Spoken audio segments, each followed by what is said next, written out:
beaucoup de plaisir que nous vous retrouvons comme tous les lundis dans votre mag Sport à la Une. Alors au sommaire ce soir bien sûr la Ligue 1. Les équipes du haut de tableau ne se quittent plus après le faux pas de Diambar la semaine dernière. C'est au tour du Stade de Mbourg de trébucher ce week-end. Une défaite qui fait les affaires de l'AS Douane, désormais leader de ce championnat, mais que personne ne s'enflamme. Douane, Diambar et le Stade de Mbourg ont tous le même nombre de points, 36. Fini les temps où on pouvait compter sur les renards de surface dans le foot local. De nos jours, l'élite souffre de l'absence de grands attaquants.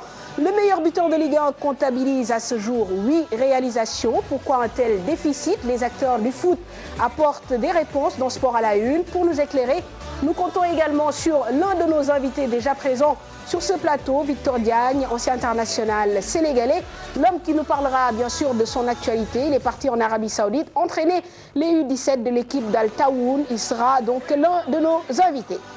Nous parlerons bien sûr de l'équipe nationale du Sénégal. Nouveau sélectionneur, nouvelle méthode. Aliou Cissé a publié sa liste via le site de la Fédération sénégalaise de football. Exit donc la conférence de presse.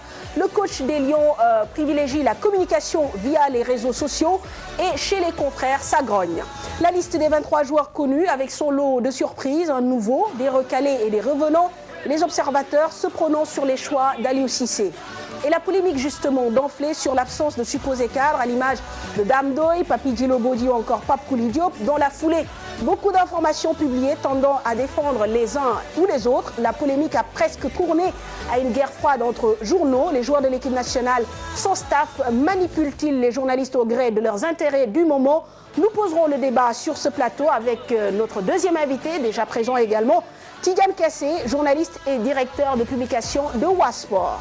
Et puis, on parlera bien sûr de la Coupe du Monde junior avec l'entrée ratée des Lionceaux battus 3-0 par le Portugal. Et pourtant, malgré la débâcle, un jeune homme s'est illustré.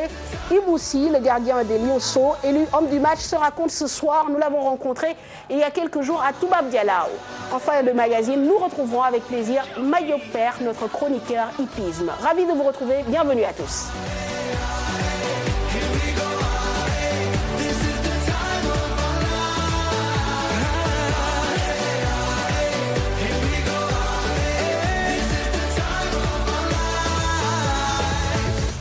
Et ce soir, l'équipe est au complet. Malal Junior, bonsoir. Bonsoir mon Fatou, bonsoir à tous. Bonsoir, cher Tidiane. Bonsoir mon Fatou. Et c'est congé, vous avez une mine radieuse. Oui, bah, ça c'est beaucoup en tout cas. Et nos deux invités, Tidiane Kassé, bonsoir. Bonsoir mon Fatou. Merci de répondre à notre invitation. Et Victor Diagne, bonsoir. Bonsoir.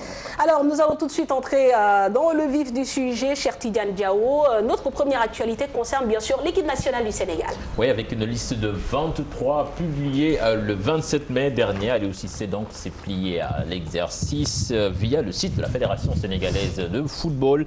Cette liste est venue avec son lot de surprises, bonnes pour les uns, certainement mauvaises pour les autres. Le point tout de suite avec Fatiga. Les entraîneurs se succèdent, les joueurs aussi. Dans sa liste de 23 joueurs publiée il y a une semaine via le site de la FSF, Aliou Cissé a apporté du sang neuf. D'abord en la personne de Amara Babi, joueur évoluant à Auxerre, 26 ans, un milieu évoluant à Créteil en Ligue 2 française.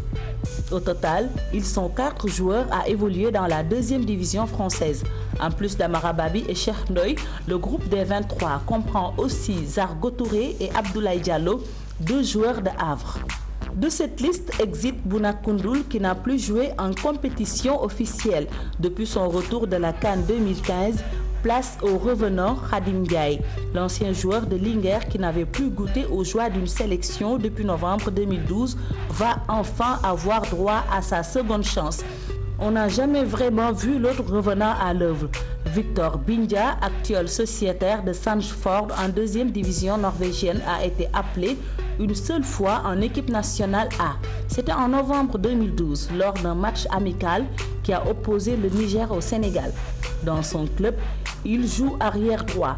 Sa sélection semble répondre à un déficit noté et constaté dans cet aspect du jeu. Les absents ont toujours tort, a-t-on l'habitude de dire. Mais en sélection, on n'oublie jamais de rappeler les noms des absents. Papi Djilobodji, défenseur de Nantes, qui n'a plus manqué un regroupement depuis août 2013, ne sera pas de la réception du Burundi le 13 juin prochain. Une baisse de régime notée cette saison avec son club Nantes. Une CAN ratée à Malabo et un comportement peu orthodoxe au dernier regroupement à l'endroit du sélectionneur national semble avoir coûté sa place aux joueurs originaires du Saloum. Dame Ndoye aussi n'en sera pas attaquant en forme avec Hull City en deuxième partie de saison. Le Thiessois n'avait joué aucun des 2 premiers matchs amicaux sous l'ère Aliou Cissé. D'ailleurs, l'ancien joueur de la Jeanne d'Arc semble vouloir raccrocher les crampons avec l'équipe nationale du Sénégal. Pape Kouli Diop, Babacar Khouma, Diafra Sakho, 3 autres absents de cette liste. Des joueurs qui se sont blessés ou en deuxième partie de saison ou en fin de championnat et qui attendent de retrouver une forme en trombe. Alors que son ami Dembaba est bien présent dans cette liste, Moussa Sow, très performant en fin de saison avec Fenerbahçe, a renoncé de lui-même au prochain match du Sénégal. Le joueur souffre depuis plusieurs mois d'un problème au cartilage. Il souhaite consacrer les prochaines semaines à se soigner et a expressément demandé au sélectionneur de ne pas le convoquer. Voilà, magnifique avec donc ce rapide tour de cette liste de joueurs sélectionnés. Mais après donc la publication, il y a eu plusieurs réactions, journalistes et techniciens. Chacun y est allé avec son commentaire. On va suivre tout cela, des propos et des analyses recueillies par Mamoudou Ndiaye et Pape Fall. Bon, écoutez, moi, fondamentalement, je ne suis pas surpris, d'autant plus que j'ai comme l'impression que c'est une sorte de continuité qu'on est en train d'appliquer au Sénégal depuis l'intérim avec Amsatou Fall, qui avait amorcé cette façon de dosage savamment orchestré entre les supposés cadres et la jeune génération. Après lui, il y a Amara Traoré qui s'est engouffré dans cette brèche-là en maintenant certains jours. Depuis ce moment-là jusqu'à présent, si vous regardez très bien, il y a au moins 5 à 6 joueurs qui sont restés depuis le temps de l'intérim de Amsatou Fall jusqu'à Aliou Cissé en passant par Amara Traoré et Alain Giresse. C'est une liste très équilibrée, comme j'ai dit tantôt. Je pense qu'il faut féliciter le courage de l'entraîneur parce que voilà, il a amené du sang frais tout en gardant nos meilleurs. Pour l'instant, les meilleurs du moment. Je pense que c'est ça la sélection. Maintenant, c'est pas dit que ça va marcher, mais il faut souhaiter que ça marche parce qu'on a pris des joueurs, des bons avancants axiaux, des joueurs de rupture derrière. Je pense que c'est une équipe avec des bons milieux de terrain, des bons défenseurs. Parce qu'Inch'Allah, voilà, on croise les doigts pour que l'équipe joue bien, fait du bon football et gagne le match avec 3 buts d'écart, Inch'Allah. La liste, elle est là. Je pense que l'ossature qui a joué la dernière CAN est là, à part quelques absents qui... Et moi, jusqu'à présent, j'ai pas assez d'explications pour ces absences. Et je pense que ce qu'on peut dire en général, c'est que l'ossature est là, les joueurs cadres sont là. Et maintenant, il faudra faire une bonne préparation pour le prochain match contre le Burundi. Il y a également l'absence de Papi Djilobodji de Nantes, qui réalise une très bonne saison avec les Canaries. C'est vrai que depuis la CAN, il est un peu en méforme, mais je pense qu'il mérite d'être dans ce groupe. Un joueur comme Dame Ndoye, qui a gravi des échelons depuis qu'il joue à Hull City, également, on ne comprend pas. Vraiment, ces changements m'ont surpris et ont surpris beaucoup d'observateurs avertis. Voilà, toujours un débat autour, bien sûr, des absents et des présents. Alors, on va demander quand même à l'ancien joueur, Victor Diagne, de nous donner un peu son sentiment, même si on se doute que c'est toujours difficile de juger une liste, puisque le sélectionneur, a priori, est le maître à bord. Je crois que c'est une liste, disons, où tous les joueurs sont compétitifs. Et je crois que c'est conforme aussi à la philosophie de l'entraîneur. C'est ça qui est important. Maintenant, l'autre aspect, c'est que est-ce que les joueurs arrivent à vivre ensemble bien? Il y en a qui viennent d'intégrer l'équipe première. Il y en a d'autres qui, ça fait 3 ou 4 ans qu'ils ne sont plus en équipe nationale. Ce n'est plus le même contexte, c'est un nouvel entraîneur, c'est une nouvelle philosophie, c'est quelqu'un qui a beaucoup de poigne. Est-ce que les joueurs pourront accepter cela? Je crois que oui. ce qui me dérange dans cette équipe, c'est qu'il y a trop d'indiscipline. Ce que je n'arrive pas à comprendre, c'est que voilà, dans leur club, ils sont des exemples en cette matière. Maintenant, en équipe nationale, ils se comportent d'une autre façon. Et ce genre de joueur, je crois qu'il ne mérite pas d'être en équipe nationale. Un joueur qui demande pourquoi il a joué, pourquoi il n'a pas joué, alors que dans leur club, ça ne se passe pas ainsi. Alors donc, il y a plein de questions qui doivent être posées. Je crois qu'Aliou a compris. Et il veut aussi diriger cette équipe d'une main de fer. Mais aussi attention, parce que la communication, elle est très importante entre un entraîneur et ses joueurs. Et les dirigeants aussi doivent faire un gros travail dans ce sens-là. Mais je crois que voilà, c'est juste une continuité, c'est sa personnalité. Et aussi, il ne faut pas oublier qu'il a pris des joueurs disons, qui sont en quête de reconnaissance internationale, des joueurs qui viennent de la Ligue 2, par exemple des joueurs qui viennent du Havre, de Créteil, ainsi de suite. Je crois que c'est la hargne qu'il est en train de cultiver dans cette équipe. Je crois qu'avec le profil des joueurs qu'il a pris, espérons qu'il fasse bonne impression. Tout à fait. Alors, Tidiane, à ce propos, je pense que Victor a vite fait donc de planter le décor et d'installer le débat, mais on va revenir quand même un peu sur la forme. On a vu que justement, Aliou Cissé a publié donc sa liste via le site de la Fédération sénégalaise de football. Ensuite, il s'est fondu d'un message sur Facebook pour plus ou moins expliquer certaines choses. Comment vous appréciez cette méthode, vous, en tant que journaliste? Mais en fait, en tant que journaliste, la meilleure chose pour nous, c'est de rencontrer le coach, de discuter avec lui.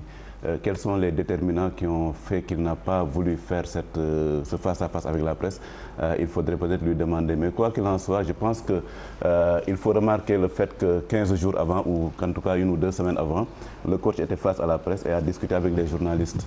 Le fait maintenant qu'il n'a pas voulu rencontrer la presse pour exposer sa liste, pour en parler, ça peut tenir d'une raison qui tient peut-être à éviter l'overcommunication, si on peut dire. Ne pas parler avec la presse de la liste ne veut peut-être pas dire que c'est la méthode qu'il va suivre et que peut-être probablement à la prochaine liste qu'il va publier, peut-être qu'il va parler avec la presse. Mais je pense que ce qu'il faut également relever, c'est que probablement avant le match contre le Burundi, il va peut-être rencontrer la presse également pour en discuter.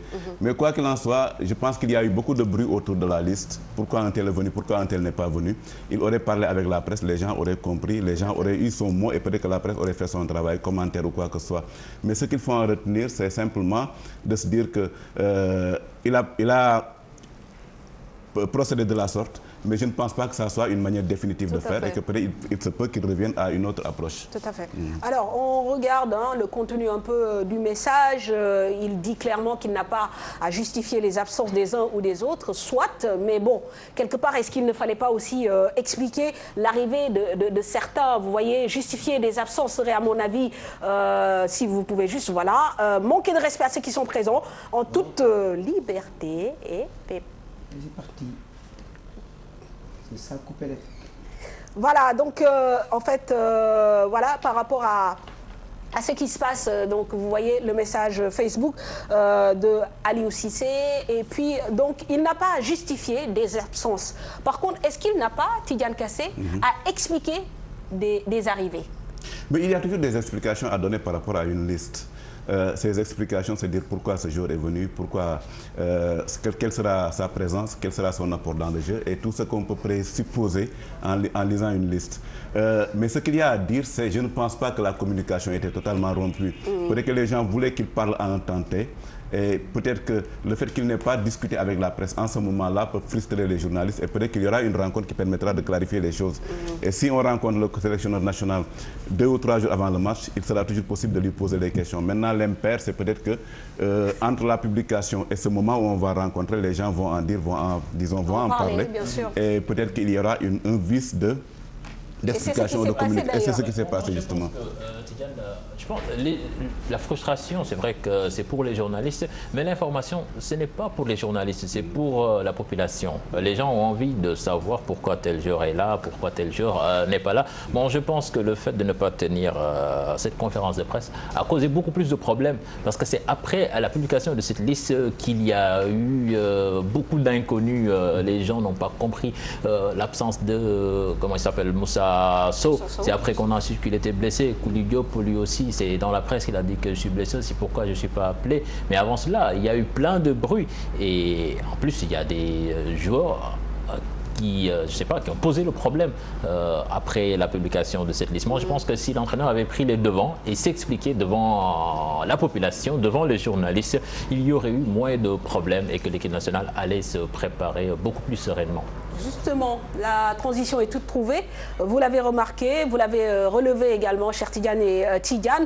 Après la publication de la liste, ça en est suivi une sorte de polémique. En 72 heures, plusieurs informations ont fait jour. L'Observateur a parlé des tendances dictatrices d'Aliou Cissé, avec des joueurs qui ont décidé de ne pas céder à son autoritarisme. De son côté, Stade, le quotidien sportif, a révélé que certains joueurs sont allés voir le coach pour lui réclamer de fait une place de titulaire.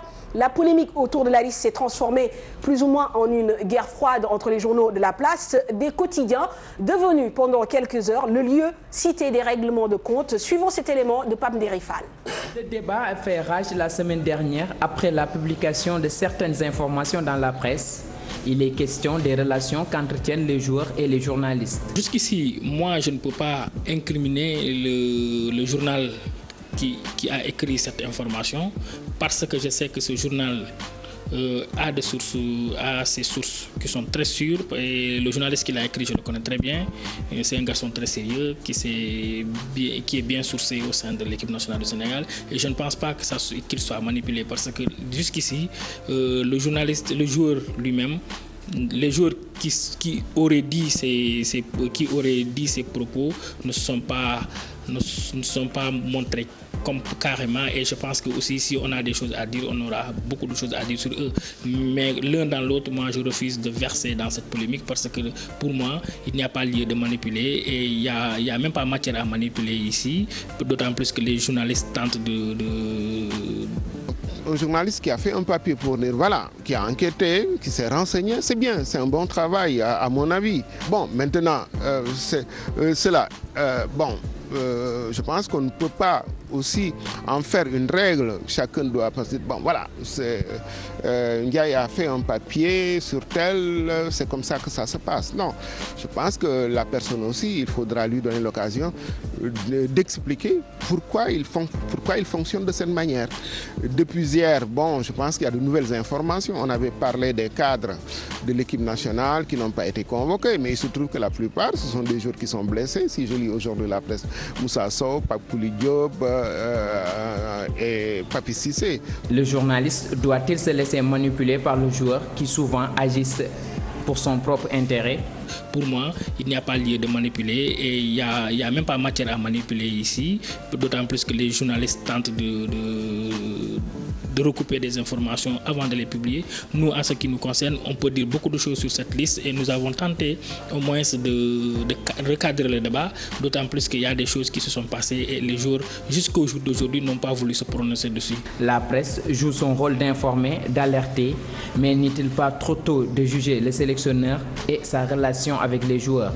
Oui, on ne sait pas encore, parce que les deux matchs qu'on a joués, ils les ont joués à l'extérieur. Attendons la prochaine rencontre contre le Burundi ici à Dakar, pour voir s'il y aura un peu de liberté pour communiquer avec les joueurs, pour communiquer avec le groupe, pour savoir comment vit le groupe, et attendons pour voir comment ça va se passer. Je pense qu'il connaît bien le groupe, il connaît le Sénégal, il connaît le mode de fonctionnement des Sénégalais, il connaît le mode de fonctionnement de cette équipe, et je pense qu'il ne fera pas d'erreur. Je pense qu'il donnera du temps aux journalistes de faire le job comme il faut, et je pense que tout le monde y trouvera son compte. Donnons-lui du temps, laissons-le travailler, et dans la sérénité pour essayer d'avoir de meilleurs résultats. Aliou Cissé plébiscité les mois derniers à la tête de la sélection nationale. Il vient de démarrer sa mission. Déjà, les critiques sont en guise d'alerte. Voilà, merci donc à Pape Ndérifal. On le disait plus ou moins, justement, le fait de n'avoir pas fait cette conférence de presse a ouvert quelque part la boîte de Pandore, puisque tout le monde y est allé de ses explications et quoi qu'on dise, il y a eu une réponse par rapport à des choses qui se sont dites dans l'Observateur. Le lendemain, forcément, il y a quelqu'un qui a donné... horreur du vide. Le journaliste, quand il n'a pas d'information, il se crée son information. Par exemple, là, ce qui n'est pas normal. Non, ouais, par exemple, j'ai vu la une, je pense, c'est Eurosport. On a mis des trentenaires envoyés à la retraite. Ouais.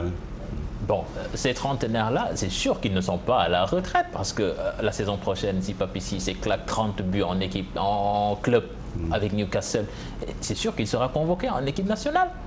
Mais par exemple, des titres pareils, ça crée des problèmes. Par exemple, un gars comme... Non, je ne critique pas la démarche, mais tout ça, c'est cette conférence de presse qui n'a pas... Alors, Tidiane, justement, oui, allez-y. Non, ce que je voulais dire par rapport à la manipulation, c'est que toute information est manipulation en général. La personne qui vous appelle, qui vous donne une information, vous donne cette information par rapport à ses propres convictions, par rapport à son propre désir de faire valoir, de faire passer un message. C'est au journaliste de vérifier, de recouper pour voir qu'est-ce qui est vrai, qu'est-ce qui n'est pas vrai, qu'est-ce qu'il faut ajouter, parce que la vérité, elle n'est pas dans tout ce qu'on dit, parce que la vérité, elle doit être globale, etc. Mais ce qu'il y a à lire, c'est que il y a des articles que j'ai lus dans la presse où je n'ai pas vu une démarche de recoupement. On a eu une source, on n'a pas une deuxième source, on n'a pas une troisième source. On ne sent pas la vérification, on ne sent pas le recoupement. Et ce qu'il faut dire, c'est que probablement le journaliste, il va de sa bonne foi. Un jour vous appelle, ou bien un contact d'un jour vous appelle, vous donne une information et vous plongez là-dedans parce que vous y allez de bonne foi. Mais ce qu'il y a à dire de savoir, c'est qu'à chaque fois qu'on a une information dans les médias, le principe de base, c'est de vérifier cette information parce que la personne qui vous la donne, il vous donne cette information en essayant de passer son message, en essayant de faire passer son idée. C'est donc là où peut-être dans les journaux, dans la presse en général, il y a eu un vice de forme ou bien un vice de procédure. Tout à fait. Alors, Victor, est-ce que ce n'est pas inquiétant qu'il y ait déjà des fuites au bout d'à peine un regroupement, qu'il y ait déjà des fuites dans la presse et que ce soit un peu étalé, les problèmes internes du groupe soient étalés un peu sur la place publique? Enfin, déjà, il y a eu des fuites en Coupe d'Afrique. Maintenant, on n'est pas en Coupe d'Afrique, il y en a, donc c'est très normal. On est supposé repartir sur de nouvelles bases, avec un nouvel entraîneur, voilà, de nouvelles règles. Voilà, c'est une nouvelle méthode, c'est sa façon de communiquer. Je crois que voilà, ça ne peut pas plaire à tout le monde. On se doit de respecter sa façon de faire.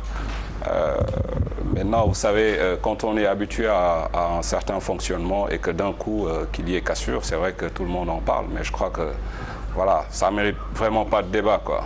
C'est sa façon de faire, on l'accepte et puis on tourne la page. On va vers l'essentiel. L'essentiel, c'est le match. Ouais. Pourquoi on ne parlerait pas peut-être des joueurs qui ont été appelés? Pourquoi parler de Dame? Pourquoi parler de Papi Cissé? Il faut se rappeler que Papi Cissé a été longtemps blessé avant la Coupe d'Afrique.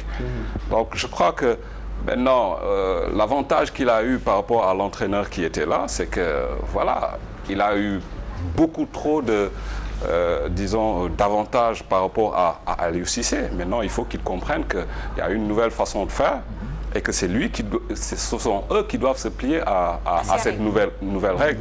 Maintenant, il ne faudrait pas aussi que les journalistes s'en mêlent trop pour essayer d'amener des problèmes qui n'existent pas entre les joueurs et l'entraîneur. Parce que quand on se permet de dire que les trentenaires sont à la retraite, déjà c'est faux. Parce qu'ils sont déjà toujours sous contrat. Ensuite, je crois que la trentaine, c'est quelque chose de très significatif en matière de sport, surtout en matière de foot. C'est la maturité. C'est la maturité, c'est tout, quoi. Donc, il faudrait qu'eux aussi, ils comprennent que le fait d'avoir fait peut-être 2 CAN ou bien 5 ans ou 10 ans en équipe nationale ne leur donne pas aussi le droit d'intégrer toujours l'équipe nationale dans n'importe quelle condition. Il faudrait qu'ils travaillent parce que d'autres jeunes sont là pour prendre leur place aussi. Donc ça avance, il faudrait moi, ce que je voudrais dire, c'est que par rapport à la méthode de communication de l'Aliou Cissé, les journalistes auront largement le temps, en regroupement, à partir d'aujourd'hui jusqu'au 13, d'interpeller l'entraîneur sur toutes les questions possible et donc pour discuter pourquoi X n'est pas là, pourquoi tel est venu, pourquoi tout cela. Mais je crois que le plus important, c'est de ne pas tout de suite semer la division au sein de l'équipe nationale. Il faudrait se rappeler des propos de Aliou Cissé qui avait dit « j'ai besoin de temps pour travailler ». Il avait dit Donc moi, je trouve qu'il est resté dans cette logique-là en appelant des jeunes joueurs qui ont moins de 25 ans. Il avait dit également qu'il devait avoir des relations assez simples, assez cordiales entre la presse et l'équipe nationale. Que la tanière, ce n'était pas le marché et que ce n'était pas non plus un bunker. Il ne faudrait pas qu'on oublie cela et qu'on essaie de cerner un peu la personnalité de celui qui est aujourd'hui à la tête de cette équipe nationale-là. Mais malheureusement, je pense que ce n'est pas un problème entre Aliou Cissé et la presse. Je pense que Victor l'a souligné en début d'émission. Il se pose un problème de discipline. C'est ça le problème. Parce que là, on est en train... Qu'il est en train lui-même de régler. On est en train, Malal, d'aborder ici une des raisons de l'échec de l'équipe nationale du Sénégal lors de la dernière Coupe d'Afrique. Parce que dans cette équipe, il y a des joueurs qui ne supportent pas d'être sur le banc. À quel titre? C'est ce qui n'est pas, normal. Justement, avant de continuer le débat, Victor, est-ce que vous considérez normal, admissible qu'un joueur vienne taper à la porte d'un coach et lui dise soit vous m'appelez, soit vous me faites jouer en tant que titulaire, soit voilà, vous me laissez dans mon club. Est-ce que ça c'est admissible, même si on est une star planétaire, si on est un grand joueur?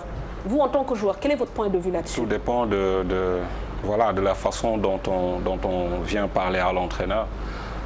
Ça nous arrive à tous, comme coach, qu'un joueur vienne et qu'il vous dise voilà ce qu'il pense. Maintenant,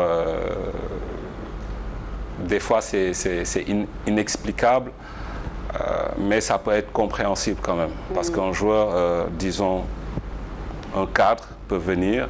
Je crois que c'est ça le problème, c'est qu'il ne faut pas laisser un cadre venir te demander certaines questions. Il faut l'appeler avant, lui parler, donc le préparer à une éventuelle non-convocation. Donc je crois qu'à partir de là, il ne peut pas y avoir problème. Mais ce que je pense, c'est que par rapport à la réaction de certains des joueurs dont on parle, on n'était pas dans une ambiance de tension, ce n'était pas un match tendu, ce n'était pas un match difficile. C'était un match de préparation, un match amical à jouer contre le Havre et contre le Ghana. Et même je pense qu'il y a des joueurs qu'Aliou Cissé a dû voir jouer plusieurs fois et dont il pouvait être certain du niveau ou de la capacité à apporter quelque chose à l'équipe nationale ou pas. Et que peut-être ce match devait davantage servir à voir certains joueurs que le coach n'a pas eu à voir. Donc je pense que la réaction de ces joueurs signifiait autre chose que le fait de vouloir, si cette réaction a eu lieu, telle qu'elle a été décrite par la presse. Donc si cette réaction a eu lieu, elle n'a pas reflété réellement ce qui devait, disons, survenir dans l'équipe nationale. Et peut-être un joueur aurait pu rester, ne pas jouer, et accepter de ne pas jouer, et savoir que son niveau n'est pas en cause. Sa contribution à l'équipe n'est pas en cause. Donc ce qu'il y a lieu de savoir, ce qu'il y a lieu de considérer, c'est de se dire qu'à partir du moment où, comme vous le dites, les joueurs viennent, font des revendications, viennent exiger quelque chose, ça veut dire que quand même il y a une confrontation qu'on veut imposer au coach dès le départ. Il y a un manque de communication. Mais pourtant, il y a une méthode de communication. Comme je disais, il ne faut pas attendre que le cadre vienne pour vous demander des explications. Il faut y aller avant. Parce qu'un cadre aussi, c'est un cadre. Dans le cadre d'un match amical, par exemple? Là, oui, parce que dans tout match, il y a quelque chose à gagner, que ce soit le match amical ou officiel. Les joueurs ont envie d'être vus, ils ont envie de jouer, ils ont une certaine notoriété aussi à défendre dans leur club. Donc c'est très normal qu'un entraîneur appelle, par exemple, un Dame d'Oeil pour lui parler. Par exemple, je ne pourrais pas t'appeler pour ce match. C'est un exemple, je ne dis pas que c'est ce qui s'est passé. Donc lui parler, c'est une façon aussi de montrer aux joueurs qu'il compte dans son projet et tout. Mais aussi, il faut savoir qu'il y a Aliou Cissé veut imposer une certaine rupture par rapport à la dernière CAN. Parce qu'il s'est passé tellement de choses que voilà, il faudrait qu'il y ait une rupture. Et comme je dis, tant qu'il n'y a pas cette communication franche et directe, il y aura toujours des problèmes. Voilà. Est-ce qu'il n'est pas temps aussi à un moment donné que l'humilité soit une des valeurs un peu, voilà quoi, directrices de ce groupe? Parce que j'ai l'impression que parce qu'on parle de leurs exploits dans les journaux durant le week-end, qu'il y a un vrai intérêt de la presse sénégalaise à l'endroit de ces joueurs, peut-être que parfois ils se survalorisent. Est-ce qu'il n'est pas temps qu'ils fassent un peu preuve d'humilité? Non, en fait, je pense que la presse ici survalorise effectivement nos joueurs. Quand nous avons des joueurs qui jouent en championnat d'Angleterre, ils ne sont pas à Chelsea, ils ne sont pas à Liverpool, ils ne sont pas à Manchester City. Est-ce que vous voyez, c'est ça plus ou moins l'élite en Angleterre. Et c'est là où on trouve les grands joueurs en Angleterre, si vous voulez. On est dans un championnat où pratiquement 3 de nos joueurs du championnat d'Angleterre descendent en 2e division. Vous allez en France de la 1e à la 5e ou 6e place. Vous n'avez pas de Sénégalais. Il faut tomber à Saint-Etienne pour trouver Bayal Sall qui n'est pas international actuellement. Il faut aller à Lille pour trouver Gana Gueye. Donc il y a une survalorisation. Quand vous prenez la Côte d'Ivoire qui a gagné la Coupe d'Afrique, elle l'a gagné avec Yaya Touré, elle l'a gagné avec Gervinho, elle l'a gagné avec Gradel. C'est des joueurs qui, dans leur club, comptent et jouent dans des équipes qui sont dans un certain niveau. Donc je pense que ce que vous dites est vrai, il y a une survalorisation de notre équipe nationale. Et je pense que la liste que nous avons, à mon avis, nous permet de voir notre équipe à un niveau relativement qui est le sien par rapport à l'Afrique. Parce que si nous prenons l'équipe nationale du Sénégal, nous faisons un carton pendant les éliminatoires. Et les éliminatoires, ce sont des matchs qui se jouent dans une durée. Et un grand professionnel, il peut s'économiser, il peut gérer sa préparation pour venir te faire un très bon match, revenir dans 1 mois ou dans 2 mois te faire un 2e bon match. Ce n'est pas la même chose quand vous êtes en Coupe d'Afrique où il faut jouer aujourd'hui, jouer le lendemain ou bien jouer le surlendemain. Donc tout cela, ça joue. Et je pense que c'est quand on a raté la CAN en 2012 et qu'on l'a raté en 2015, il fallait se poser la question sur quelle est la valeur réelle de nos joueurs. Est-ce qu'ils savent gérer des matchs? Est-ce qu'ils savent gérer des compétitions? Est-ce qu'ils sont à un niveau où ils peuvent s'opposer à réellement la valeur qui est la valeur du haut niveau en Afrique? Et quand je disais tout à l'heure, ce que disait Victor tout à l'heure en disant que dire que les trentenaires ont été exclus, peut-être que c'est un peu abusif, mais moi il me semble que parler des trentenaires en équipe nationale, c'est parler de leur âge d'une part, c'est parler également du changement qui doit s'opérer en équipe nationale. Moi, je pense que la première rupture qu'on a ratée et qu'on a vécue de manière très directe, c'est quand le Sénégal s'est fait éliminer par la Gambie et qu'on a fait un ici. On a aligné des joueurs qui étaient dépassés, qui ne suivaient plus qui n'étaient plus au bon niveau, et on a vu le résultat de manière directe sur le terrain. Et ça, on est dans une poule, je crois, de qualification qui est à notre niveau, qui est d'un niveau de la Ligue 2, si on peut dire. Parce que quand on a la Namibie, quoi qu'on puisse dire, quand on a la Namibie, quand on a le Burundi, quand on a le Niger, on a des équipes qu'on peut, disons, étalonner avec la Ligue 2 française, si vous voulez. Et je pense que le fait que Aliou Cissé ait appelé des joueurs qui sont à ce niveau-là, peut-être c'est une manière de recommencer quelque chose. Et c'est une manière pour moi de pouvoir faire la rupture réellement d'avec ce qu'il y avait. Avoir Damdoy, avoir, comment s'appelle encore, Moussa Sow, c'est peut-être pas une fin, c'est peut-être pas la fin de leur convocation en équipe nationale, mais je pense qu'il faut oser, il faut réellement oser tourner la page, et c'est peut-être ce qu'on disait dans les trentenaires, exclu si vous voulez. Tout à fait. Merci Tidiane. En tout cas, retenez que pour parler justement de la préparation de ce match, les Lions sont entrés en regroupement. Aujourd'hui, ils partageront leur temps entre séances d'entraînement et match amical. Ils ont 10 jours pour travailler les automatismes. Le collectif instaurer certainement des valeurs communes à tous. Nous bouclons ce sujet. Nous allons à présent, cher Tidiane, en Nouvelle-Zélande, où se joue le mondial U20. Alors, avec l'entrée en matière des Lionceaux en Coupe du Monde au Wakaito Stadium d'Hamilton, le Sénégal donc, qui s'est incliné 3-0 face au Portugal. Les jeunes hommes de Coton ont raté leur entame et leur fin de match. Donc, je vous propose de suivre le compte-rendu de cette partie signé Chérif Dia. 3-0, c'est le score encaissé par le Sénégal pour ses débuts en Coupe du Monde des moins de 20 ans. Les juniors sénégalais, victimes de la formation lusitanienne, n'ont pas eu vraiment le temps de poser leur gamme au Waikato Stadium d'Hamilton. André Silva. Voilà, donc à la suite de cette défaite, Joseph Koto a déclaré que le résultat du match n'en reflétait pas forcément la physionomie. Les joueurs sénégalais ont manqué d'expérience. Alors, qui a regardé ce match autour de cette table ? Alors, est-ce que vous avez eu l'impression qu'on a rivalisé quand même avec les Portugais, en tant soit peu ? Vous rivalisez quand vous regardez le jeu et que vous vous rendez compte que les Sénégalais ont parfois tenu le ballon, mais je ne pense pas qu'on ait rivalisé réellement quand au fond on n'a pas vraiment rivalisé parce que tenir le ballon mais ne pas inquiéter le gardien portugais comme on l'a vu, c'est peut-être ça ne sert absolument à rien. Les joueurs, il y a eu beaucoup d'engagement dans le jeu, il y a une bonne volonté des joueurs sénégalais, ils n'ont pas fui le match, ils n'ont pas levé le pied, mais le fait de peser sur un match, il faut le traduire réellement dans les actes concrets qui font le but ou bien qui approchent au moins du but. Ce qu'il y a lieu de souligner dans cette équipe, c'est que réellement, les joueurs ont fait preuve d'un engagement. Ils ont fait preuve d'une volonté, on ne les a pas sentis repliés sur eux-mêmes. C'est vrai qu'ils ont été relativement pris de court par le premier but portugais, parce que c'est comme si les Portugais nous connaissaient, ils savaient que les gens ne connaissent pas la Coupe du Monde. Et ils ont pressé, ils ont réussi à avoir un but très tôt. Et le fait également qu'ils nous aient laissé venir, qu'ils nous aient aspiré, qu'ils aient fait attaquer nos jeux pendant très longtemps pour nous marquer les 2 derniers buts à la fin du match. Ça suppose également que le match n'a pas été très bien géré par l'encadrement technique. Et je pense que quand on prend un but aussitôt, il faut peut-être refréner les ardeurs, reprendre le contrôle du match, faire de sorte que les joueurs réfléchissent un peu plus à comment déstabiliser cette équipe portugaise. C'est ce qu'on n'a pas fait. Je pense que Tidiane quand même a parfaitement résumé ce match, parce que l'équipe du Sénégal, quand même, on a vu une équipe du Sénégal, comme il a dit, qui a bien tenu le ballon, mais qui a été très faible pratiquement dans les 2 surfaces de réparation.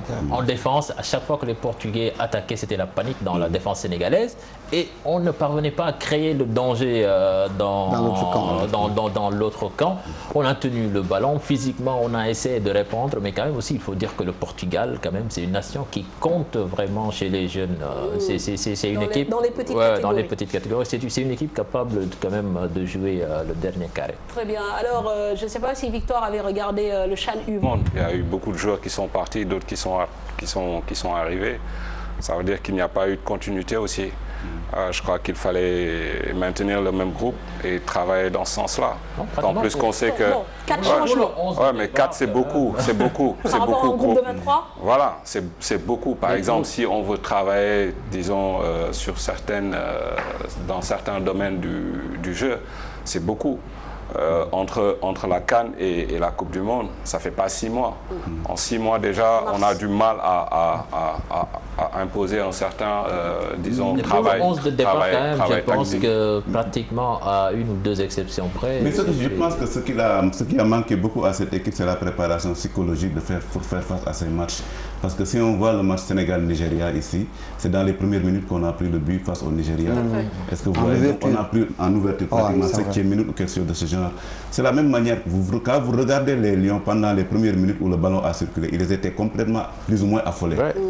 Bon, parce que les Portugais quand même ont pris d'assaut le but sénégalais dès le coup d'envoi. Et vous les voyez justement sur le départ, quand on faisait le coup d'envoi, l'un des joueurs portugais était réellement sur les starting blocks pour foncer sur les Sénégalais.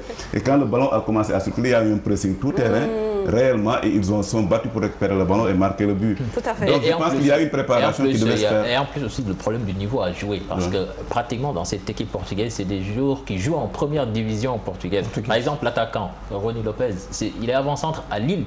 Et nous, notre attaque. L'Afrique ne devrait pas prendre un 3-0. C'est vrai que le Brésil a battu 4-2 l'équipe du Nigeria qui est championne d'Afrique.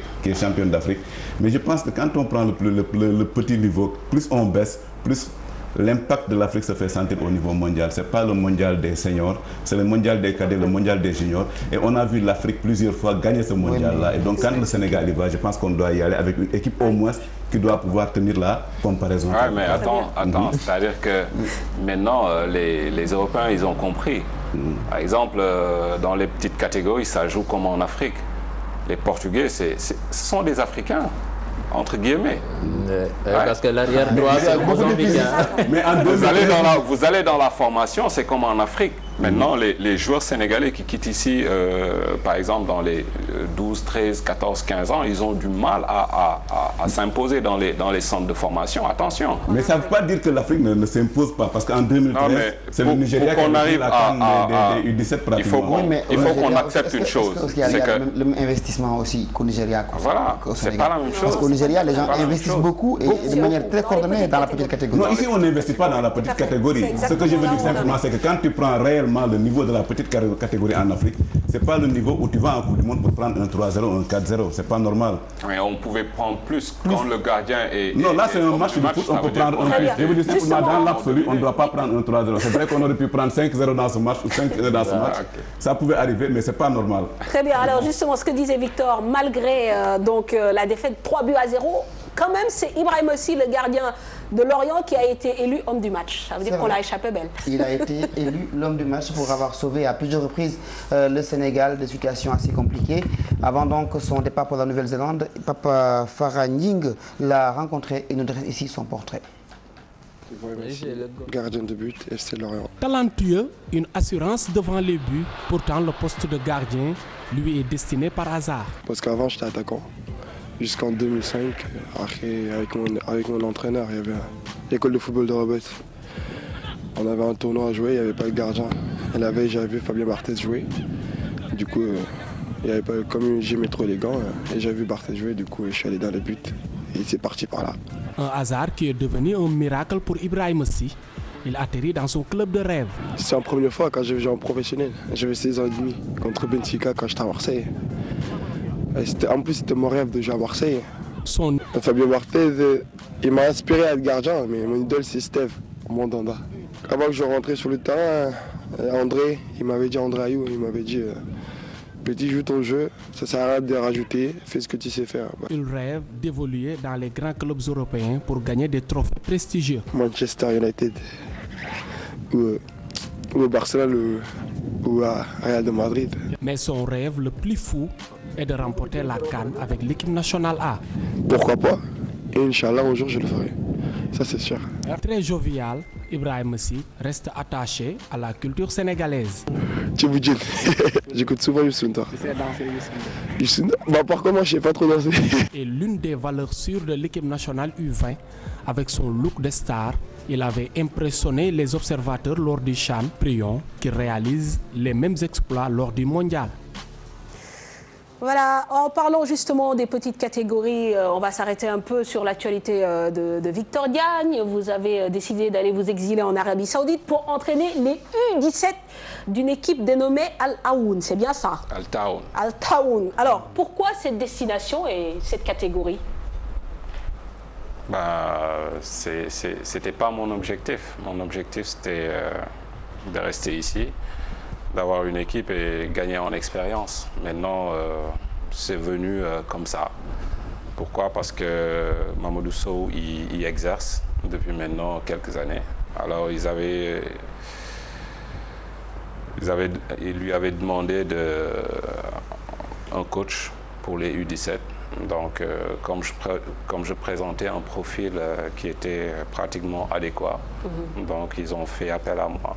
Donc voilà, j'ai pas hésité, je suis allé. En plus, vous avez joué là-bas? Oui, en plus. Tout à fait. Alors, le niveau du football saoudien, est-ce que par rapport à l'investissement dont on parlait justement il y a quelques instants, est-ce qu'on investit dans les petites catégories en Arabie Saoudite pour rattraper un peu le retard? Beaucoup. Beaucoup. Comment ça se traduit concrètement?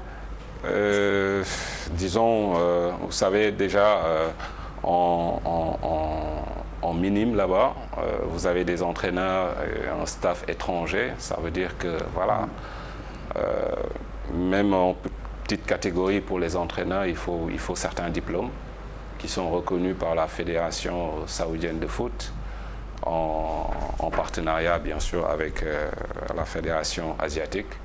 Donc ça veut dire qu'ils sont très méticuleux dans ce sens-là. Le Saoudien, côté football, c'est quelqu'un qui embrasse beaucoup de cultures. Il y a des Sénégalais, il y a des Égyptiens, il y a des Tunisiens, il y a des Marocains, il y a des Brésiliens, des Uruguayens. Voilà, ça veut dire que voilà, ils ont envie de progresser dans les petites catégories. Et la preuve, ils ont été champions d'Asie chez les juniors. Mais ceux que vous entraînez en U17, certainement, ils doivent avoir en ligne de mire le mondial du Qatar. Bien sûr, ça c'est sûr. De 2022. Donc, vous êtes chargé de préparer la relève en amont, parce qu'on est en 2015, 2022. Vous avez largement le temps de former au moins 5 bons joueurs. Oui, pourquoi pas, parce que après la fin de la saison, donc je devais être promu pour les U19, mais je veux travailler toujours dans la continuité. Donc je suis resté dans cette catégorie pour les accompagner en première division. Donc c'est une équipe que j'ai trouvée en D2, juste pour dire que C'est Ça tellement travaille dur. organisé qu'il y a beaucoup d'équipes. Dans chaque catégorie, il y a Un championnat. voilà, il y a non seulement un championnat, mais il y a 2 divisions. Donc, même chez les minimes, vous pouvez descendre en D2. Donc, c'est une équipe que j'ai trouvée en D2. On a gagné le championnat et la coupe. Donc, ça nous a ouvert aussi les portes de la D1. Donc, mais quand on voit le football arabe, depuis une vingtaine, une trentaine d'années, ils investissent. Mais c'est un football qui ne perce pas, si vous voulez. D'où vient le problème? Parce que le Saoudien s'est vu trop beau à un certain moment. Leur dernière coupe du Monde remonte en 98 en France.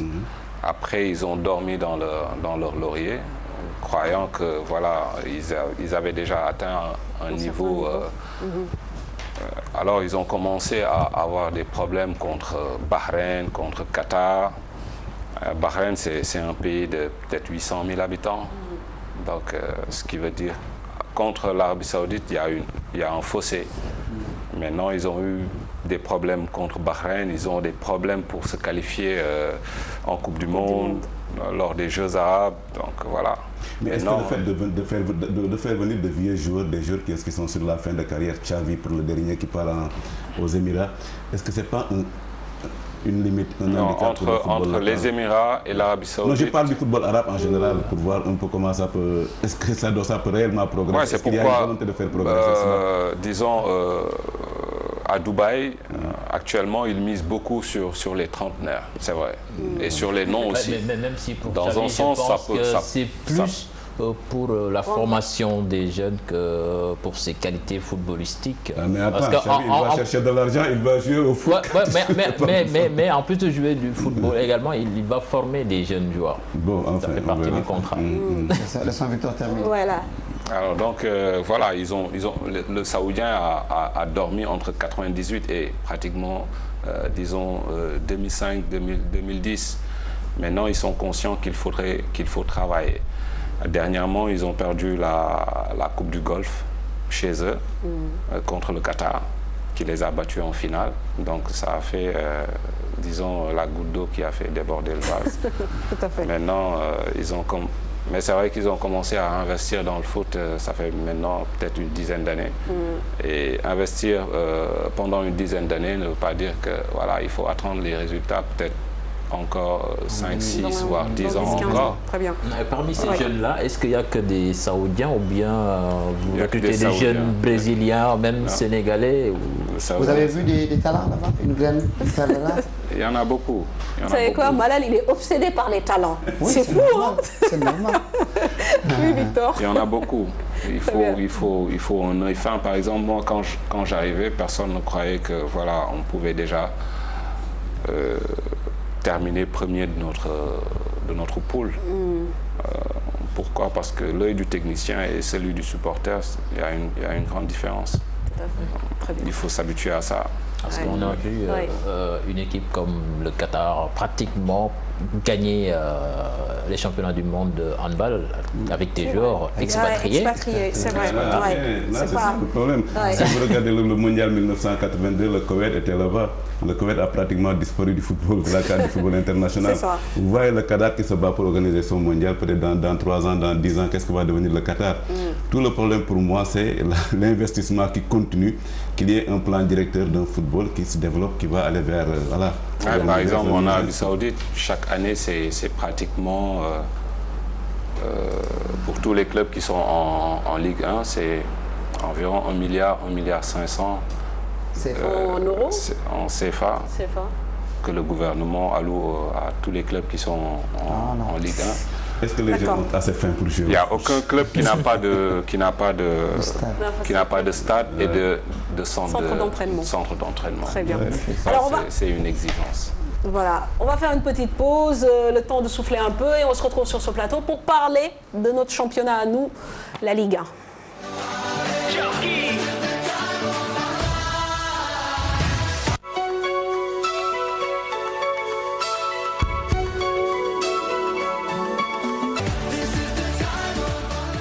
Si vous venez venez de nous rejoindre, vous suivez Sport à la Une avec Malal Junior, cher Tidiane Diao, nos invités sur le plateau, bien sûr Tidiane Kassé, directeur de publication de OAS Sport, et Victor Diagne, donc entraîneur de l'équipe d'Al Taoun. Alors, on va parler à présent de l'actualité de la Ligue 1. D'abord, le résultat du dernier match de cette 22e journée. Niar Italie s'est imposé tout à l'heure devant l'AS Pikine, qui décidément n'y arrive plus, donc 3-1. Sinon, dans la première partie de tableau, c'est très serré. On s'instaure d'ailleurs dans un jeu de yo-yo. Ce n'est plus le Stade de Mbour battu par la Sunéor qui est leader, mais plutôt l'AS Douane victorieuse de l'US Ouakam samedi au Stade Demba Diop. Diambar s'est refait une santé grâce à sa victoire devant le Giraffe de Dakar. Un match suivi par Pape Faraning, image Modou Diop. L'AS Douane occupe provisoirement la tête du classement après avoir remporté le duel des Dauphins devant l'US Ouakam, 2-0, une victoire importante pour les Gabonais qui sont à 4 journées du sac, mais l'entraîneur joue la prudence. Nous, notre objectif est atteint. La mission qui nous était assignée, c'est de maintenir l'équipe en première division. Je pense qu'on a dépassé ce stade, partant maintenant. Alors nous allons essayer encore crânement, comme toutes les équipes, vraiment de gérer les 4 matchs qui restent dans le championnat partant. Alors tout peut arriver. Le coach de l'ISO reste toujours optimiste malgré cette défaite et se projette sur la rencontre suivante. On est en tête du championnat, les 5 premières places depuis le début du championnat. Donc il faut continuer à bosser. Le Diambar de Salé a aussi réalisé une bonne opération devant le Giraffe de Dakar sur le même score 2-0 avec un doublé de Ousseynou Boy. Cette victoire relance les académiciens à la course avec le même nombre de points que l'AS Douane, 36 points. On est venu ici récupérer 3 points perdus chez nous face à une équipe de Mbour. Aujourd'hui, on gagne face à une bonne équipe de Giraffe. Je pense que c'est ce qui est important. Après, derrière, il faut laisser les matchs se jouer. Et puis, je pense qu'il reste encore 4 matchs qu'il faut prendre match après match pour après faire le bilan à la fin des 4 matchs-là. Mais bon, je pense qu'il y a un coup à jouer pour tout le monde.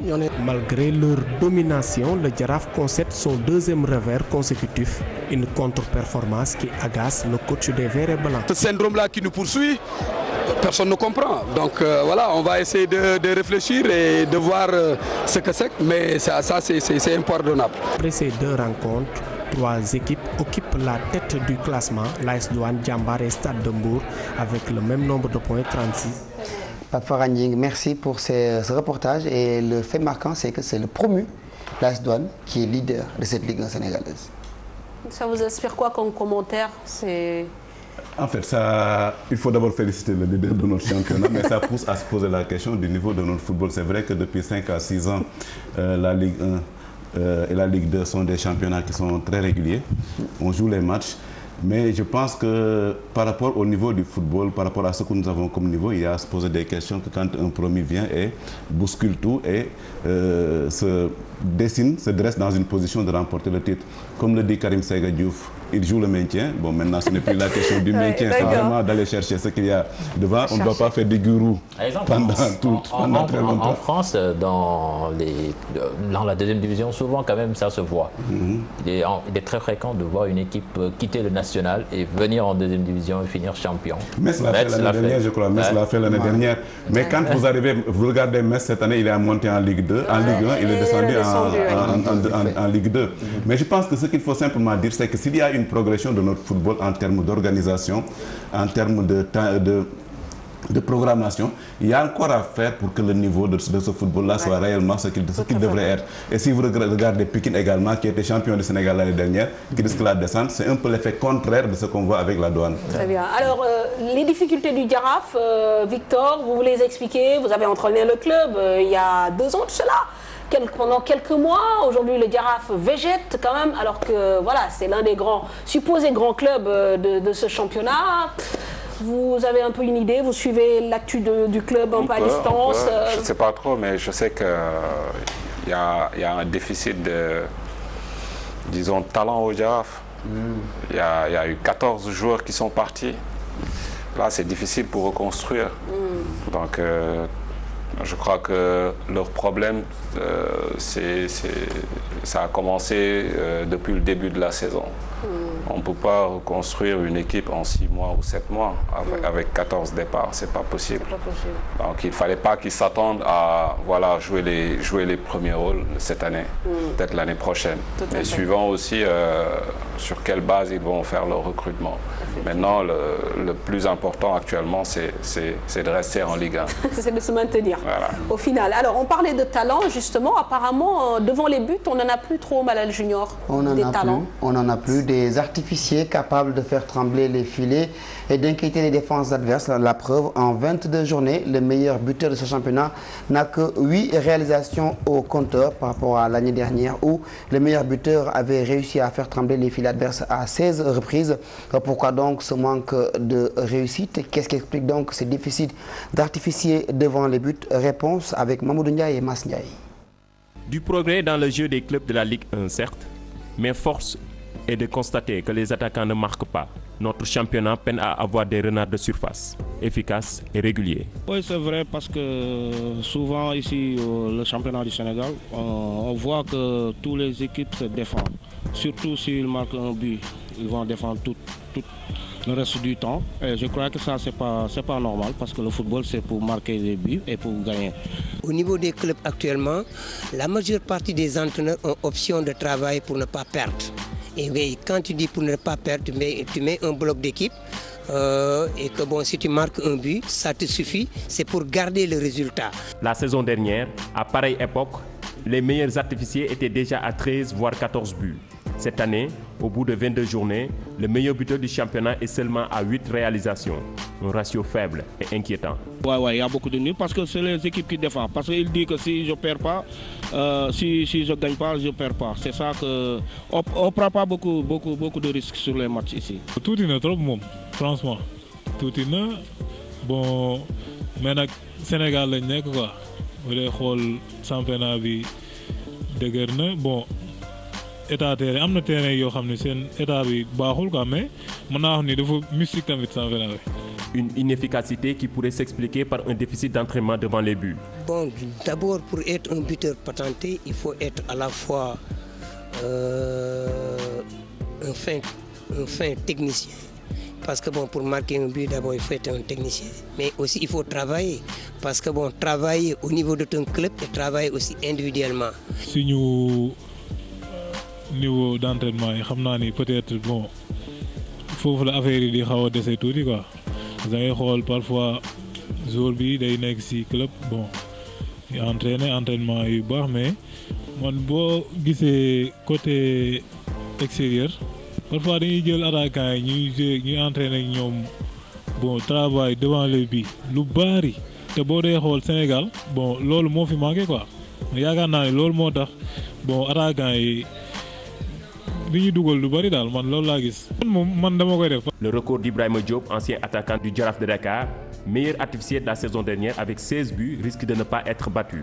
À 4 journées de la fin de la Ligue 1, l'actuel meilleur buteur Mohamed Waliou Ndoye, sociétaire du Stade de Mbour, est seulement à 8 réalisations. Même à l'entendre, ce chiffre ne fait pas du bien à l'oreille. Voilà, 8 buts pour le meilleur artificier de la Ligue 1. Comparaison n'est pas raison, mais quand on regarde en France, le meilleur buteur se retrouve avec 26 buts la saison, c'est la Gazette. Interdit de regarder en Espagne. Interdit de regarder en Espagne. Luca Toni, un vieux trentenaire qui se retrouve avec 22 buts cette saison en calcio. C'est vrai que les infrastructures posent problème, mais Tidiane Kassé, vous avez suivi le football d'il y a quelques années. Il y avait des talents, il y avait des buteurs. Aujourd'hui, on n'en a plus. Et si pour donner un exemple, vous parlez de Lacazette, je crois. Oui. Bon, si on prend Ibrahima Koulibaly qui a marqué 40 buts pendant une saison, ça faisait plus qu'un but par match. Et lui, il jouait à l'ASFA. Non, je pense qu'un des problèmes qui a été posé, c'est le problème d'infrastructure. Les gens n'ont pas assez de terrain. C'est le problème du travail devant le but. Peut-être que les entraîneurs, comme on disait tout à l'heure, travaillent pour ne pas perdre, se défendre. Mais quand on travaille également, une équipe, c'est un tout. Tu essaies de mettre en place une architecture qui te permet de ne pas encaisser, mais qui te permet également de marquer. Mais ce qu'il faut dire, je pense que c'est réellement le déficit de talent qui se pose dans notre football. Et c'est ça qui est peut-être la base fondamentale qui fausse, disons, l'efficacité de nos joueurs sur le terrain. Le talent, c'est quoi? Le talent, c'est la capacité du joueur à se trouver dans des situations où tu t'en sors. de manière technique, de manière physique ou de manière quoi que ce soit, il faut mettre tout ensemble pour pouvoir s'en sortir. Et je crois que sans faire les vieux anciens combattants du football ou quoi que ce soit, quand on compare le football sénégalais à il y a 30 ans, il n'y a pas photo. Quand j'entends parfois des anciens dire que de mon temps et effectivement de leur temps, ils faisaient mieux que ce que les jeunes font aujourd'hui. Donc il y a une question de talent, il y a une question d'infrastructure, il y a une question de travail de fond qui doit être menée dans les équipes. Et de détection. Victor, un peu sur l'absence de talent dans ce championnat? Oui, je suis parfaitement tout à fait d'accord. Il n'y a pas de passeur. Le Sénégal, c'est vrai qu'on a toujours eu de bons attaquants, mais pas des attaquants extraordinaires. On avait surtout de bons passeurs, donc qui te donnaient la balle dans n'importe quelle position, donc tu étais à l'aise. Maintenant aussi, il y a le fait de travailler devant les buts. Vous savez, il y a deux façons. En général, on travaille dans sa globalité, travaille devant les buts. Mais le problème, c'est que est-ce que la façon dont on travaille à l'entraînement devant les buts, c'est cette façon-là que tu vas jouer? C'est ça le problème. Oui, par exemple, si on prend l'exemple de Bayomar Niasse, c'est un joueur qui a évolué ici en Ligue 1 sénégalaise. Des fois, on sentait que ce joueur a du potentiel pour marquer des buts. Et des fois, il marquait. Mais quand il est parti en Turquie, quand même, on a vu qu'il claquait but sur but.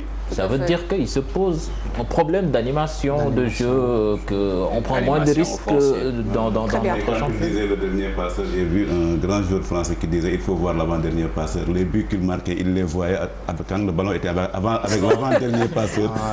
Donc c'est de dire qu'il y a un travail qui doit se faire de fond sur un terrain de foot. Tout à fait. Alors, on donne les résultats de cette 22e journée? Et même, ça détend même sur les résultats, même si Gambar a battu le Giraffe 2-0, même score entre l'AS Douanes et Ouakam. Mbour Petite Côte, Olympique de Ngor 0 but partout. Linguère Casa Sport 1 but partout. Guédiawaye FC 0 pour 1. Sunewar qui bat le Stade de Mbour 1-0. Et puis tout à l'heure, AS Pikine qui s'incline 3-1 devant Niary Tally. Donc en tête du classement, AS Douanes premier avec 36 points, suivi de Djambar deuxième 36 points, troisième Stade de Mbour 36 points également. Et puis en bas de tableau, AS Pikine 13e avec 18 points, 14e Port avec 15 points. On enchaîne tout de suite avec la Coupe de la Ligue. Avec donc cette semaine, on a joué pour le compte de cette compétition de la Coupe de la Ligue, le second tour de la Coupe avec le Giraffe qui a été sorti par Dakar Sacré-Cœur, bouffée d'oxygène pour l'AS Pikine qui a éliminé le Casa Sport dans le choc qui opposait les équipes en huitième de finale. À noter également que le Stade de Mbour a pris le meilleur sur Mbour Petite Côte, le point avec Pape Cherdiak. 5 formations de Ligue 1 et 3 de Ligue 2 ont validé leur ticket pour les quarts de finale de la Coupe de la Ligue 2015 à l'issue des huitièmes de finale. L'AS Pikine, mal en point en championnat, a renoué avec le succès. Les banlieusards ont sorti le Casa Sport, score 3-2 après prolongation. Un grand bol d'air pour l'équipe du président Modou Fall. L'US Gorée, elle, n'a pas fait de détails face à Dakar Sacré-Cœur. Le leader de Ligue 2 a explosé 5-1 la formation estudiantine. La Sunewar de Diourbel a rapporté les 3 points de son déplacement à Saint-Louis. Les Huiliers ont battu Ndarguet 3-2 après prolongation. L'autre équipe saint-louisienne, la Linguère, a fait respecter la hiérarchie en dominant 3-0 Barguet de Kébémer. Le derby mbourois de ces huitièmes de finale de la Coupe de la Ligue entre Mbour Petite Côte et Stade de Mbour a tourné en faveur des stadistes, vainqueurs sur le score sans appel de 3-0. Le Giraffe de Dakar ne soulèvera pas sa première Coupe de la Ligue, seul trophée manquant à son palmarès. Les Giraffe-men ont baissé pavillon devant Dakar Sacré-Cœur sur la plus petite des marques. En levée de rideau de ces huitièmes de finale, l'AS Douanes s'est baladé devant la RS Yoff, score 4-0.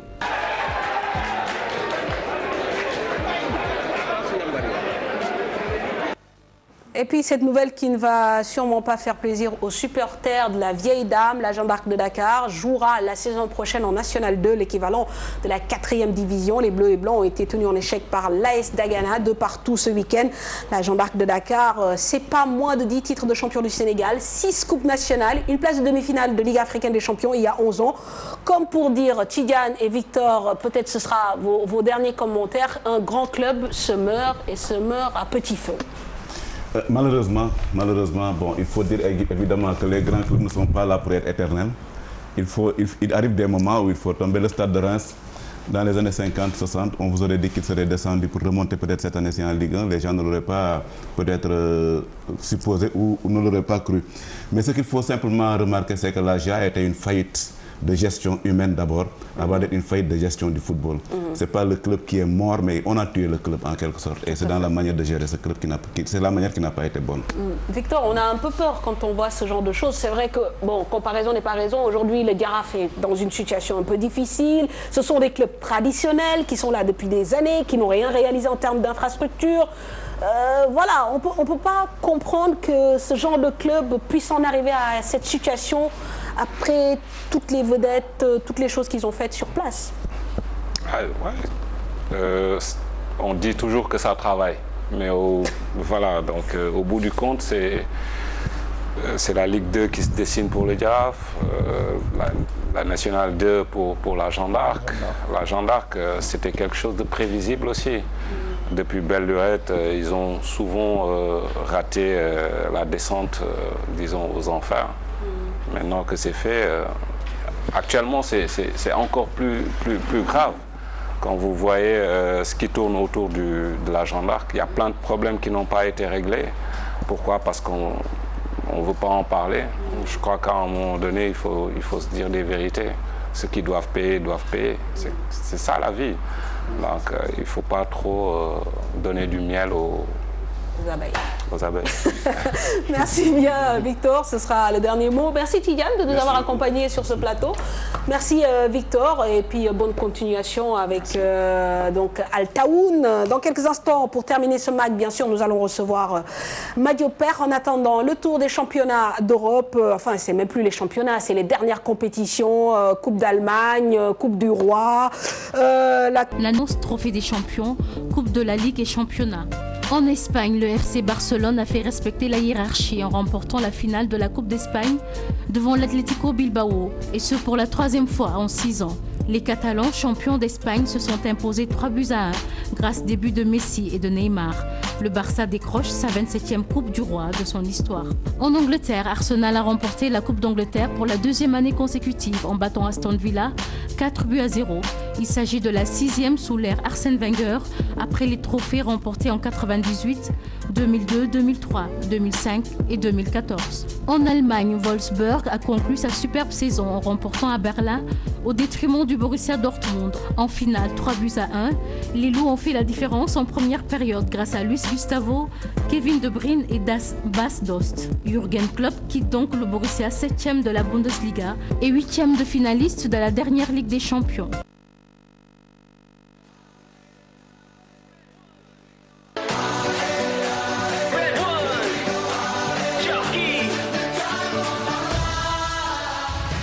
Madio Per ñu ngi lay nuyu. Mame Fatou maa lay fay. namoon nañ la. maa la raw fuuf. voilà léegi nag tey loo ñu indil. waaw Mame Fatou maa lay nuyu di nuyu Malal Junior di nuyu Cheikh Tidiane mi nga xamante ne dafa gàddaayoon. ah bon doog a ñëw. ay ñibbisi na ku gàddaay tamit di nga ñëwaat. dafa gàddaay bi doog a ñëw. Mame Fatou démb ñu ngi demoon hippodrome Ndiaw Kodou fee ci Thiès amoon fa journée boo xam si ne ñu ngi doon préparé Grand Prix bi journée boo xam si ne mooy waral ñuy préparé Grand Prix chef d'État Grand Prix bi nga xamante ne mooy Ndiaw Kodou. ndax xam nga ni saison bi ñaari dimanche lañ ci dese.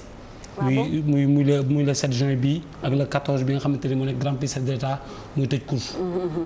bu defee ñu doog dugg ci koor gi Mame Fatou ñoo amoon fa 5 catégories première catégorie bi ñu ko doon daw nekk près de 3 ans yi mooy moo lay am ñetti at bi ñu dawee ba tey ki nga xamante ne moo jël raw du nekk nu 2 deuxième bi nekk Naydé troisième bi nekk Baraka quatrième bi nekk Rasoul deuxième course bi près de 2 ans yi ñu ko doon daw premier bi nekk Trève deuxième bi nekk Darou Khoudoss troisième bi nekk Bidiw Jàmbur quatrième bi nekk ki nga xamante ne mooy maître troisième course bi groupe 3 ñoo ko doon daw groupe 3 bi ñu dawee ba tey premier bi nekk ñoddi deuxième bi nekk Assane Demba 3 ñoddi waaw ñoddi day mën a ñoddi deuxième bi nekk Assane Demba troisième bi nekk Lawla ca 3 quatrième bi nekk Altaay quatrième course bi groupe 2 ñoo ko doon daw bi ñu dawee ba tey ki jël première nekk Mourid Niang deuxième Adja Cuuc numéro 2 troisième nekk ki nga xamante ni mooy le maire bu Pape Diop ñu di ko ci félicité bu baax di félicité Mbaye Diène Mbaye quatrième bi nekk ki nga xamante ni mooy Mbar Ngone 5e course bi nga xamante ne moo ndar képp la fa amoon démb groupe 1 ñoo ko doon daw première Dar es Salaam 2e professeur Omar Bao 3e nekk ki nga xamante ni mooy la Fafu 4e nekk Linguette bi Mame Fatou démb loolu lañ doon dawal mu journée ordinaire boo xamante ne amateur yëpp si kontaan. vraiment mu nekkoon course bu neex damay bàyyi nag ñu dem tuuti reportage ma ñamal leen sama tuuti reportage ñu doog a ñëwaat ci plateau bi. waaw d'accord y a pas de problème. ba reportage bi mu dem. waaw ñu xool mbayaar rek naaru góor yi jóg nañu de. gars yi jóg nañu. drapeau ba daanu na gars yi jóg nañu ñooñu ñoo nekk groupe 3. Balxiis bu maître Moussa Mbacké moo lu ñu noonu waaye kii di laaw la ca 3 daa ñëw lëng ko laaw la ca 3 génn na. ndeysaan Balxiis ak ki nga xamante ni ndeysaan mooy numéro 9 nekk ki nga xamante ni mooy Abdou Khader ndeysaan moo nekk noonu ak numéro 6 bi gars yaa ngi noonu wan nañu ginnaaw ñu ngi noonu ndeysaan wan nañu ginnaaw ñu ko jëm ca case tout petit ba oh course bi rëy na ndeysaan ma sama xarit consultant. waaw laaw la ca 3 moo génn noonu waaye fas woowu di Balxiis sookeem da koo ŋoobu rek fi ñu toll nii daal di koy yëgal xel wi nag fi ñu toll wan ko ni oh la ilaha illallah oh am na sooke bu daanu yàlla na ci yàlla. am na sooke bu daanu ak fasam yàlla na ci yàlla wis ndox mu sedd waaye ba léegi gaa yaa ngi noonu ba léegi Daaru Xudoos ba léegi ki nga xamante ni mooy Abdou Khader damaa juum sax naan Daaru Xudoos Abdou Khader ndeysaan non am na lu mu sentir ci tànk bi ndeysaan ba léegi ki nga xamante ni mooy ñoddi mi ngi ci biir groupe bi ñoddi mi ngi ci biir bukki mi ngi ci biir ak ki nga xamante ni mooy Laman Ndand mi ngi ci biir ak ki nga xamante ni waaye ba léegi Abdou Khader ndeysaan mu nekk kanam ñu ngi war a daw 2200 mètres maanaam bu ñëwee dañuy wëraat. ah moom fas dañoo xaw a taawee ñu xool bu tax daggal ma mais mu nekkoon course bu neex. démb amateur yëpp kontaan président CNG course hippique ak waa CNG yëpp jugoon def ko ngir amateur yi kontaan. parce que Mame Fatou ñaari dimanche moo ñu dese sànq. wax naa waaw jeex na presque muy que waaw turu fas yi. loo ci dégg ay tur yu bizarre ay ñoddi. ay ñoddi waaw loolu lépp dafa am lu wund. xam nga ñoddi mooy ñoddi mooy xam nga bukki li olof Njaay daan ku yéey ay yax ku yéey yaxi bukki. waaw xam ni yéey nga yax kat yéey nga yax ku mën a seeñu. waaw ay yax loolu nag ay yooyu yëpp ay dafa wund. soo déggee bukki maanaam bukki dafa garaaw. moo tax ñu tuddee ko bukki. soo déggee ñoddi moom bu daggul dikk. waaw yooyu yëpp ay tur la yoo xam laa faafu tamit faafu kenn la ci koo xam si na papaam nekk président CNG course hippique. mu juddoo ci fas yaroo ci fas moo tax ñu jël fas bi tuddee ko laa faafu. magnifique laa faafu nit la.